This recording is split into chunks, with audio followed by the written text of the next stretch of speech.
Kale kankuwe bwino w'abawandiisi ontuli mutola mu kitabo ekitukuvu ekya Bayibuli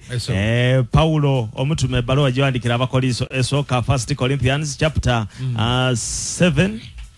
verse 33 to 34. Okay. 1 Corinthians abakolinso ekisooka chapter ey'omusanvu verse ya 3 paka kwa 3 neina wakobagati yes. Ayo omusaadha omufumbo yeraliikirira ebyensi eno kuba asiima kuba afuba okusiimya mukazige omwoyo gwe gubagano nigale omukazi atali mufumbo oba omugalo omuguna yeraliikirira bya musengwa kuba ayenda okwega musengwa yena ulira kwegamba omusaadha ono buti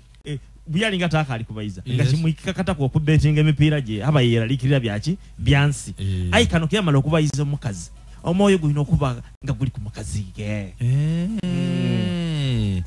ninze fada mukune kiba kitegeeza nti bw'obanga oli mwami mufumbo lekera okweraliikirira ebyensi yeraliikirire bwa mukazi bwongana ate tinakumweraliikirira omusiimya olukumfuna so ebyo byawandikibwa ng'omusiimya ebyawandika wawandika byakyawo iwo bayiro asoma Yeremiya Yeremiya yogera mukuneza omusipi Yeremiya tibitegeza ati ali mu Bayibuli ne yagandikayo kandi ifa bali kuletula twagandika waliwo by the way batatamu bawandika obuntu butyo ngati bukola makulu muchechi kola makulu yogera ku musipi gutya okunweza ngonogotiswa munke ogwo it is very important about our knowledge yes oja mumpira ngonwezizo musipi ticheralikiza mukazi kabiri chachi mpale nagwa yali ebinatu tetulirwa zinaye tulinga okuteko kutwekona ko obwekonyi naye tetusigukulukuka